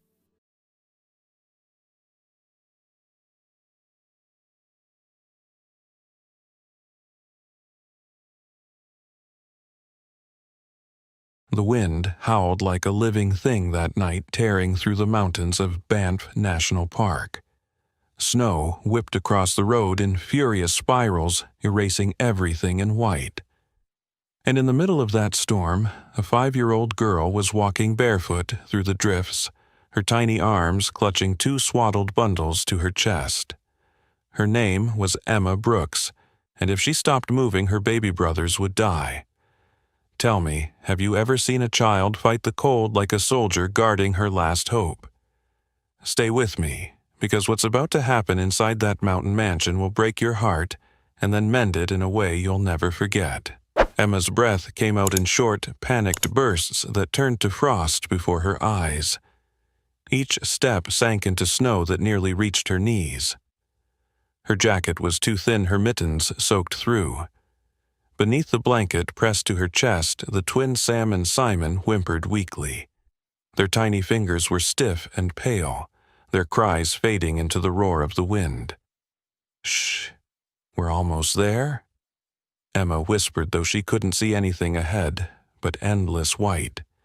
The sound of her own voice kept her from collapsing. She was 5 years old, but tonight she was the only adult left in her family. Somewhere behind her, the cabin they had been hiding in was already buried. Her mother had said she'd come back soon, just needed to find help, but she never did. The last thing her mother had said was, "If something happens, find your Uncle Alex. He'll keep you safe." So Emma walked north toward the faint memory of a big house her mother had once described as the glass palace on the hill. She didn't know where that was exactly, only that if she stopped, her brother's breathing would stop too. The wind grew wilder, clawing at her face like knives. Snowflakes stung her eyes, but ahead she saw a flicker of gold, a light faint but real. Her small heart hammered. Maybe it was the house. Maybe it was warmth. She stumbled forward and half running, half crawling through the storm. Her foot caught on a frozen branch. She fell, twisting to shield the babies from the impact. Pain shot through her knee, but she didn't cry. She only looked down at the twins and whispered, "Don't be scared." "Sam, Simon," Mommy said. "Uncle Alex is good. He'll help us. He has to." By the time she reached the iron gates, Emma could barely stand. Her legs trembled so hard they might snap. The mansion beyond looked unreal, its windows glowing like golden eyes through the snow. A long driveway wound upward to a massive glass entryway. She started climbing one step at a time, her small boots leaving faint prints that were instantly swallowed by the wind. Halfway up, her vision blurred. Everything tilted sideways. She pressed her cheek to the twins' heads, feeling only the faintest warmth. "Please," she whispered to no one, "just a little more." Inside the mansion, Dr. Alex Cole had just poured himself a glass of whiskey when the sound came, a faint, desperate knocking beneath the howl of the storm. He almost ignored it. No one came here this late, not in weather like this. But something about that sound, sharp and hollow, made his pulse tighten. When he opened the door, the wind burst in like an explosion, scattering snow across the marble floor. And there, collapsed at his feet, was a tiny girl, her hair frozen in strands of gold, her face blue with cold, clutching 2 motionless infants wrapped in a blanket. For a moment, he couldn't breathe. Years in the operating room had taught him to control panic, but this was something else. He dropped to his knees, pulling the children into his arms. "Maria!" he shouted toward the kitchen. "Call emergency services." Now, the housekeeper came running, froze at the sight, and gasped. "Dear God, they're babies." Alex stripped off his coat and wrapped it around Emma, his fingers trembling as he felt for the infants' pulses. Weak, but there. Still there. As he carried them inside, something small and cold slipped from the edge of the blanket, a silver bracelet, etched with fading letters. He caught it instinctively, and the world seemed to tilt. The engraving read, "Property of Laura Brooks." His heart stopped. That name, that impossible name. The sister he hadn't spoken to in years, the sister he had sworn he'd never forgive. The fire roared to life as Maria hurried back with warm towels and milk. Alex laid the twins by the hearth, checking their breathing, his mind spinning. How could this be Laura's children, his niece and nephews? The oldest girl stirred lips, trembling. Her eyes fluttered open, bright green, the same shade Laura used to have. She looked up at him, dazed but determined. "Are you Uncle Alex?" she whispered. Mommy said, "You'd help us." The words cut through him like a blade. For the first time in years, Dr. Alex Cole felt his composure break. He gathered the children closer, the firelight flickering over his face as he said softly, "You're safe now, sweetheart. I've got you." Outside, the storm raged on, swallowing the world in white. Inside the mansion, for the first time in a decade, the silence was broken by the sound of life, a small cry, a shuddering breath, a whisper of hope. Alex didn't yet know the full story behind the children's arrival or the heartbreaking secret that waited in the days ahead. But as he looked down at the girl who had walked through the snow to save her brothers, one truth hit him harder than the cold ever could love, even when frozen and forgotten has a way of finding its way home. The night had nearly swallowed the world when Dr. Alex Cole carried the 3 small bodies into his home. The fire snapped to life as Maria Torres, his longtime housekeeper, rushed forward with blankets and warm milk. She froze at the sight of the little girl's face, pale lips, trembling eyelids fluttering, and the 2 tiny boys pressed close against her chest. "Sweet Lord," she whispered, "they're just babies." Alex's hands moved with the precision of muscle memory, but his heart pounded like it hadn't in years. "We need to get their temperature up now," he said. Hot towels, heating pads, anything. Within minutes, the grand living room of his glass mansion, once cold and silent, turned into a field hospital. The snowstorm outside pressed against the windows, a ghostly reminder that death still lingered beyond the glass. Emma Brooks lay wrapped in wool blankets on the couch, her hair damp from melted snow. Her tiny fingers still curled around the edge of the blanket where her brothers lay. The twins' skin was pale, their breathing shallow. Alex worked in silence, warming milk on the stove while Maria rubbed the babies' hands and feet. It had been years since he'd practiced medicine, but instinct overruled hesitation. He inserted a small thermometer under one infant's arm, then another. 73 degrees, he muttered. "They're hypothermic, but alive." Maria handed him another towel. He rubbed the baby's arms until faint cries filled the air. Those cries, thin, desperate, alive, broke something inside him. He felt an ache he hadn't allowed himself to feel since his wife's funeral a decade ago. When Emma stirred, her voice was so soft he almost missed it. "My brothers, are they okay?" Her eyes, green and luminous, even in the firelight, searched his face for truth. "They're safe now," Alex said, kneeling beside her. "You're safe too." Her small hand gripped his wrist. "Mommy said you'd help us." He froze, his pulse stuttering. "What did you say?" Mommy said. She whispered again, her words halting. "Uncle Alex will help us. She told me to find you." For a long moment he couldn't breathe. Uncle Alex? The name struck like thunder in his chest. He looked down at the little girl's face, saw the faint curve of a smile that was achingly familiar. His sister Laura had the same smile when they were young, the same stubborn jaw, the same warmth in her eyes before life hardened both of them. "Maria," he said quietly, "get me the blanket." She lifted it gently from the floor, and something small slipped out, a silver bracelet, dull from wear, engraved with words that made Alex's vision blur. "Property of Laura Brooks." The sound of the storm outside seemed to fade. He turned the bracelet over in his hand, tracing each letter with his thumb. Laura, the sister he had once loved fiercely, and then lost to pride and anger, the one he had sworn never to see again after she walked away with a man he couldn't stand. He had told himself he was done with family. And yet here it was, family literally dropped at his doorstep by fate and snow. Maria's eyes welled. "Is it?" Her Alex nodded slowly, his throat tight. "It has to be." The firelight flickered against the glass walls, and for the first time in years, the house felt human again, alive, imperfect, trembling with emotion.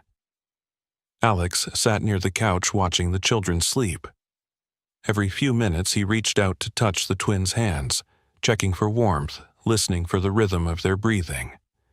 Emma, curled beneath a thick blanket, slept with her hand still holding his sleeve, as if afraid he'd vanish if she let go. He stayed like that until dawn, staring into the fire, the weight of guilt settling deeper into his chest. How long had Laura been out there? Why hadn't she called? What kind of brother had he become, one so buried in his own success that he didn't notice when his only sister disappeared? When the first light of morning slipped through the tall windows, the storm had passed. The mountains stood calm under a sky washed clean. Emma awoke to the scent of warm pancakes and coffee. She blinked, disoriented by the vastness of the room and the sound of crackling wood. Maria smiled softly from the kitchen. "Morning, sweetheart. You hungry?" Emma nodded timidly. "My brothers. Sleeping like angels," Maria said, gesturing toward the couch where Sam and Simon lay bundled together, cheeks pink with new warmth. Alex approached slowly, a plate in one hand, a mug in the other. He set the plate before her pancakes, cut into small pieces, syrup on the side. "Eat," he said gently. "You've earned it." Emma looked around the grand space glass walls, white marble floors, a piano in the corner, and frowned. "It's too big," she whispered. "Too quiet." He glanced around, realizing she was right. The place had been a museum of solitude for too long. It was quiet, he said, but not anymore. After breakfast, Emma followed him to the window. The mountains stretched endlessly, sunlight spilling across the snow. "It's pretty," she said, pressing her hand against the glass. "Mommy said you liked the snow. She said you lived in a house made of light." Alex's breath caught. She said that Emma nodded. She said you were mad at her. But she also said you'd forgive her one day. The words hit harder than any storm. He turned away, jaw-tight, eyes burning. Forgiveness. That was the word he had buried with his past. But looking at Emma, the courage in her small frame, the fire in her eyes, he wondered if forgiveness had just walked through his front door disguised as a child. Later that morning, as Maria bathed the twins, Alex sat by the fire again, turning the silver bracelet in his hands. The inscription shimmered faintly in the light. He whispered to himself, "Laura, what happened to you?" The question echoed through the room like a prayer. Outside, the world was still, the air clear after the storm. Inside, for the first time in a decade, the billionaire who had thought he needed nothing realized he was missing everything that mattered. He didn't know it yet, but the moment Emma Brooks crossed his threshold, his life had changed forever. The mansion that once stood as a monument to his success had just become the starting point of redemption, and the beginning of a story far colder and far more beautiful than the storm that brought her there. Sunlight spilled through the glass walls of the Cole mansion, soft and golden after the long storm. The world outside glittered quiet and clean, but inside the house the air was heavy with unanswered questions. Dr. Alex Cole sat at the long dining table, a cup of untouched coffee in his hands, staring at the small silver bracelet beside it, the one engraved with property of Laura Brooks. Across from him, Emma was sketching on a notepad with crayons Maria had found in a drawer. Her small hands moved with focus, her tongue poking out as she drew. When she finished, she held it up proudly. "This is Mommy," she said. The stick figure had blonde hair, a smile, and 3 small children beside her. Alex swallowed hard. "That's beautiful," he said, quietly. "She was pretty," Emma added matter-of-factly. "She used to sing when she brushed my hair." She tilted her head. "Do you know where she is?" The question hit him like a blow. He forced a smile that didn't reach his eyes. "I'm trying to find her, sweetheart." He had already spent the morning calling hospitals in Vancouver, Seattle, and Calgary. No one had admitted a woman named Laura Brooks. Each, "I'm sorry, sir," cut deeper than the one before. Maria brought over fresh coffee and a sandwich for Emma, murmuring to Alex as she set the tray down, "You'll find her." I can feel it. But Alex wasn't sure. The last time he'd seen his sister, they'd shouted at each other in that very foyer. He had accused her of throwing away her future. She'd screamed that he didn't understand love. He'd slammed the door and sworn never to open it again. And now, years later, it had opened on its own to a child begging for help. After lunch, Emma tugged on his sleeve. Mommy said there was a lady who helped her. Sometimes, she said, at a place with papers everywhere. Her name was Jasmine, I think. She had hair like a sunflower. Alex froze. A social worker? I don't know. Emma shrugged. She gave Mommy warm tea when it rained. He pulled out his phone immediately and began searching. Within an hour, he had a name Jasmine Lee, a social worker in Vancouver, who specialized in family assistance. He dialed her number. The voice that answered was calm and cautious. "This is Jasmine. This is Dr. Alex Cole," he said. "I'm looking for someone you may have worked with Laura Brooks." There was a long pause. "You're Laura's brother." Jasmine's tone softened. "We've been trying to reach her. She disappeared about 3 weeks ago. Her condition was worsening. She wouldn't go to the hospital because she didn't want to be separated from her children." Alex's throat went dry. "What condition? Leukemia," Jasmine said quietly. "She was very ill, Dr. Cole. But she was strong, too strong, maybe. She kept saying her brother would forgive her one day." He leaned back in his chair, eyes closing. Guilt settled over him like a second skin. All the years of silence. All the letters he'd never written. Jasmine continued. "We last saw her near a small boarding house on the east side of Seattle.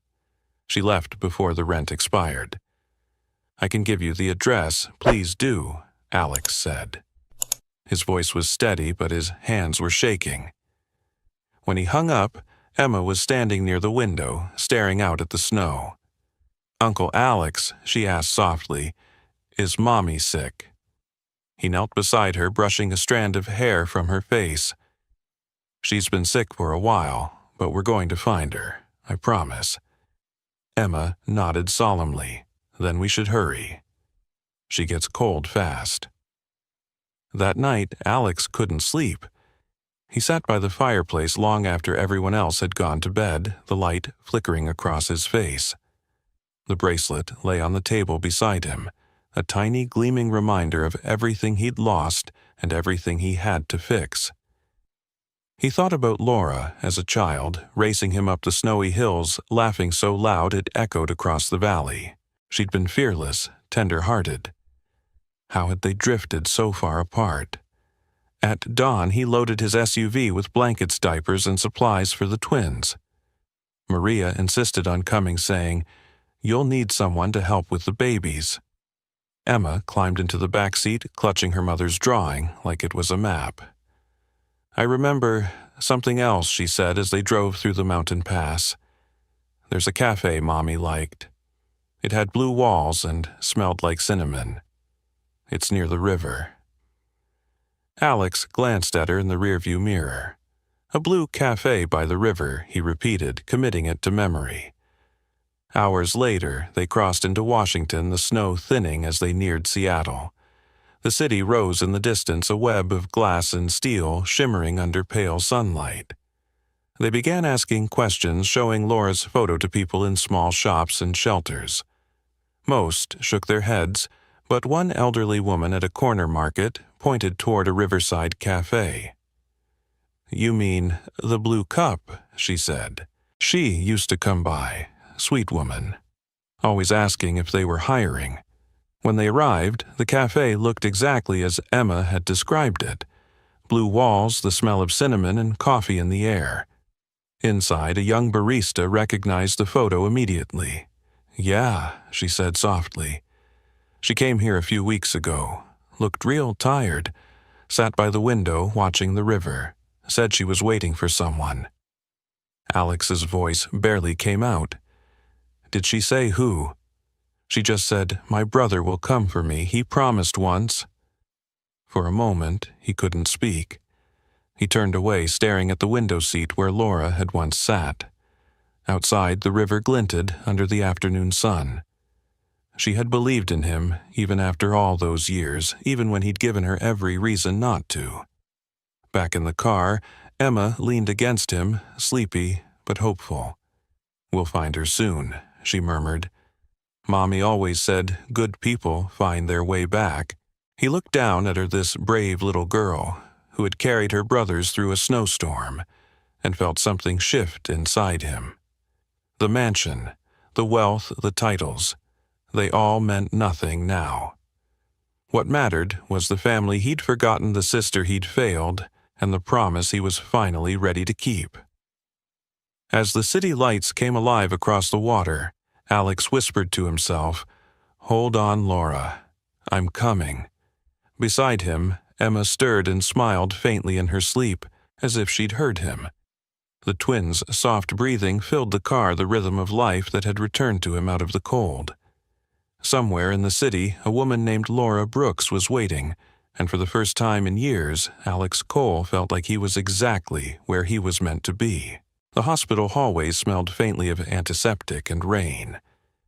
Alex's shoes squeaked against the floor as he hurried behind the nurse who led the way. He clutched his coat tightly, his heart pounding in his chest. Behind him, Emma held Maria's hand, her other hand wrapped around her mother's drawing. "Is Mommy here?" she whispered. Alex didn't trust his voice, so he only nodded. When they reached room 314, the nurse pushed the door open quietly. Inside, sunlight filtered through half-closed blinds, casting soft stripes across the white sheets. A frail woman lay there, her blonde hair thin, her skin pale. But when her eyes opened, those familiar green eyes that mirrored Emma's, Alex forgot to breathe. "Laura," he whispered. Her lips parted in disbelief. "Alex." For a moment, time collapsed, years of silence, pride, and regret melting into air. Emma dropped Maria's hand and ran forward, her small feet padding against the linoleum. "Mommy," she cried. Laura struggled to sit up, her trembling arms reaching for her daughter. Emma clung to her, burying her face in her mother's shoulder, as tears streamed down both their cheeks. "My baby," Laura murmured, her voice hoarse. "You found me." Alex stood frozen in the doorway, unable to move, unable to speak. When Laura looked up at him again, her gaze softened and her lips curved into a faint, knowing smile. "You came," she whispered. "You really came." He stepped forward at last, his throat tightening. "I should have come a long time ago." Laura's hand trembled as she reached for him. "We were so young, Alex. We said terrible things." "I said terrible things," he corrected. "You were right about love, and I was too proud to see it." She let out a weak laugh that turned into a cough. "Pride's a funny thing. Keeps you warm until it kills you." He pulled a chair close and sat beside her, taking her cold hand in his. "I'm sorry, Laura, for everything, for not being there when you needed me most." Her fingers squeezed his weakly. "You're here now. That's all that matters." For a while, no one spoke. The steady hum of machines filled the silence, mixed with the soft sounds of Emma humming to the twins in the corner, who were bundled in warm blankets Maria had brought. The little family, broken, scattered, and then reunited, seemed to draw warmth from each other. Laura studied her brother quietly. "They look like you," Alex said softly, nodding toward the babies. "They have his eyes," she replied, her voice suddenly tight. Alex hesitated. Emma mentioned their father. Laura turned her gaze to the window where rain streaked down the glass. "David Allen," she said bitterly. "He was charming once, said all the right things, but when the money ran out, so did he. The night he hit me, that was the night I left." Alex's fists clenched. "He hit you." She nodded. "More than once. I didn't want to believe it. I thought I could fix him. But then Emma saw. And that was the last time. He rose from his chair, pacing the small space. He's not going near you or the kids again. I'll make sure of that. Alex, she said gently, don't waste your anger on him. Just promise me you'll take care of them. All three. He stopped pacing. Don't talk like that. You're going to beat this. We'll get the best doctors, Alex. Her voice, soft but firm, cut through his determination. I know what's coming. I've made my peace with it. He shook his head, his voice breaking. No, not again. I already lost you once. I can't do it twice. She smiled faintly, brushing a tear from his cheek. Then, don't lose me. Keep me here. She gestured toward Emma and the twins in them. In every story you tell, every birthday you show up for. He couldn't speak. He just held her hand tighter as if that alone could keep her anchored to the world. A soft knock interrupted them. A nurse peeked in. Dr. Cole, there's a man asking to see Mrs. Brooks. Says he's her husband. Alex's blood ran cold. Laura's eyes widened. No, she whispered. The door opened before Alex could answer, and David Allen stepped inside immaculate as ever. Tailored coat, polished shoes, and that same easy smile that once fooled everyone. Laura, he said smoothly, you look thinner. Alex was on his feet instantly. Get out. David smirked. Always the hero, huh, Dr. Funny? I didn't see you when she was starving in a motel. Laura's breathing quickened. David, please just go. Not without my kids, he said, his tone sharp now. You took them, you ran. You think you can hide them here in your rich brother's fortress. Alex stepped closer, his voice low but dangerous. You don't have any rights here. Not anymore. David scoffed. I'm their father. And I'm the man who will make sure you never hurt them again. Alex shot back. The tension crackled like electricity. Nurses gathered in the doorway, ready to intervene. Laura's voice broke through weak but steady. David, look at them. Look at what you did to this family. You lost your right to call yourself their father the night you raised your hand against me. For once, David had no comeback. His mouth opened, then shut. He turned to leave, but not before muttering, "You'll regret this." The door closed behind him with a hollow sound. Alex exhaled shakily, his anger giving way to exhaustion. He turned back to Laura, who had slumped against the pillows, drained. "It's over," he said quietly. "You're safe now." She smiled faintly. "For now. But promise me, Alex, if something happens, promise me you'll keep them together. Don't let them grow up alone." He leaned forward, pressing his forehead to hers. "I promise. I swear it." Outside, the rain slowed to a drizzle.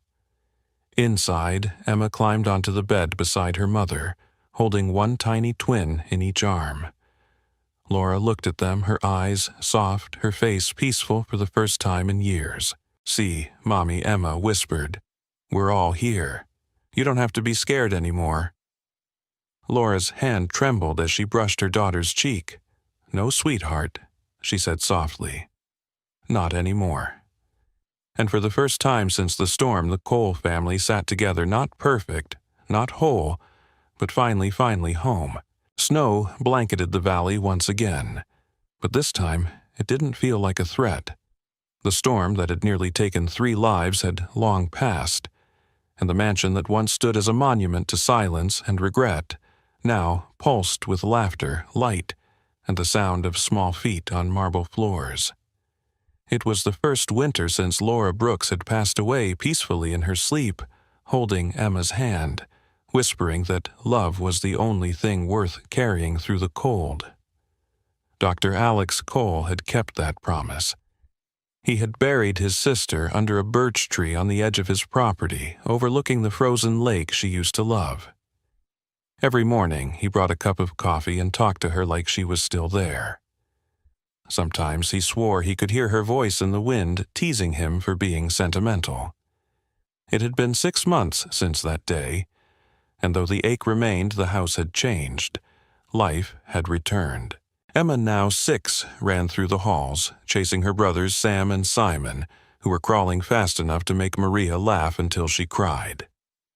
The once sterile rooms were filled with color drawings taped to walls, wooden toys scattered across the floor, and the faint scent of cinnamon from the kitchen where Maria baked more often than she rested. Alex stood by the large window of the living room, watching the 3 children play in the snow outside. They were building a snowman, bundled in matching red coats. Emma was bossing her brothers around, explaining how Mommy said, "The nose has to be straight, not crooked like last time." He smiled, his chest tightening with affection and longing. For a long time he had thought the mansion's silence was strength. He had thought shutting out the world meant peace. But now, peace was this, the sound of children's laughter echoing against the walls, the chaos of family filling every empty corner. That evening, the sky began to change. The air outside shimmered with streaks of green and violet. The northern lights had come early, stretching across the sky like paintbrush strokes of heaven. Alex called out to the kids, "Come inside, you'll freeze." But Emma only laughed. "Uncle Alex, look, the sky's dancing." He stepped out into the snow, breath visible in the cold air. The lights rippled above them, and for a brief moment the world seemed to stop. Emma took his hand, her mitten pressing against his palm. "Mommy said, if you see the lights, it means angels are watching," she said softly. Alex knelt so he was eye level with her. "Then your mom's watching right now," he said, "and she's proud of you." Emma looked up at him, eyes glistening. "Do you think she misses us?" He hesitated, feeling that familiar lump in his throat. "Every day, but I think she's happy knowing you're safe." The twins gurgled, reaching for the lights as if they could grab the colors. Maria stood by the doorway, wrapped in a shawl, her face lit by the glow. "She'd be proud of you too, Dr. Cole," she said. "You kept your promise." He didn't answer. He only looked at the sky, feeling Laura's presence in every breath of wind that brushed against his cheek. The guilt had lessened, replaced by something quieter gratitude. Over the following months, the house transformed further. Alex had one wing redesigned into a children's library, complete with beanbag shelves of storybooks and a mural of a bright blue sky that Emma had painted herself. The nursery became a classroom where she learned to read aloud to her brothers. The medical office he'd once used for business calls now housed framed drawings, stick figures labeled Mommy, Uncle, Alex, Maria, and 3 smiling children holding hands beneath the words, "Our Family." At night, when the twins had fallen asleep and the house grew still again, Alex would often sit by the fire with Emma curled beside him. She'd tell him stories her mother used to make up about princes who weren't brave, but learned to be about lost travelers who found home again. Mommy said stories fix the broken parts, she'd say. He believed that now. One afternoon, months after Laura's passing, Alex received an envelope postmarked from the city. Inside was a letter from Jasmine Lee, the social worker who had once helped Laura. It contained a single sheet of paper and a photograph. The photo showed Laura sitting on a park bench, Emma asleep in her lap, the twins bundled beside her. The note beneath it read, "She talked about you every visit. She never stopped believing you'd forgive her." Alex stared at the photo for a long time, the room blurring as tears welled. He placed the picture on the mantel above the fireplace beside a framed handprint of the children. That night, he gathered Emma and the twins by the fire.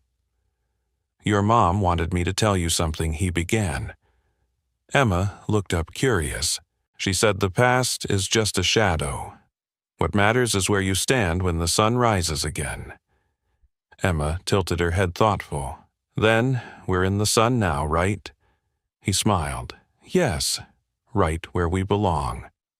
The twins clapped at his words, babbling happily, and he laughed a sound that felt new, unburdened. Later, after tucking the children into bed, Alex stepped outside onto the balcony. The snow glowed under the moonlight. The mountains rose dark and majestic in the distance. Above them, the aurora shimmered again, green ribbons weaving through the stars. He whispered into the cold night, "You were right, Laura. Family isn't about blood, it's about showing up when it matters, and I'll spend the rest of my life showing up for them." A gust of wind stirred the trees, and for a fleeting second he thought he heard her laugh again, light, teasing, and free.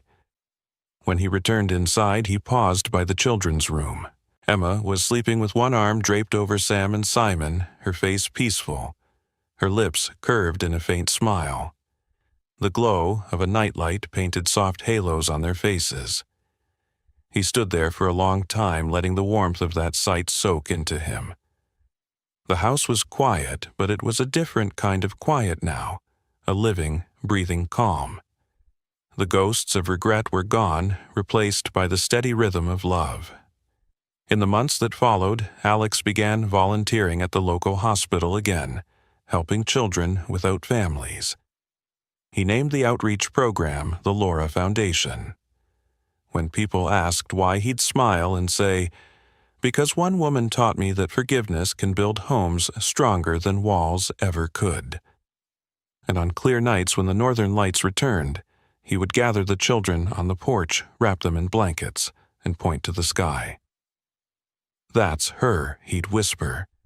"She's still watching."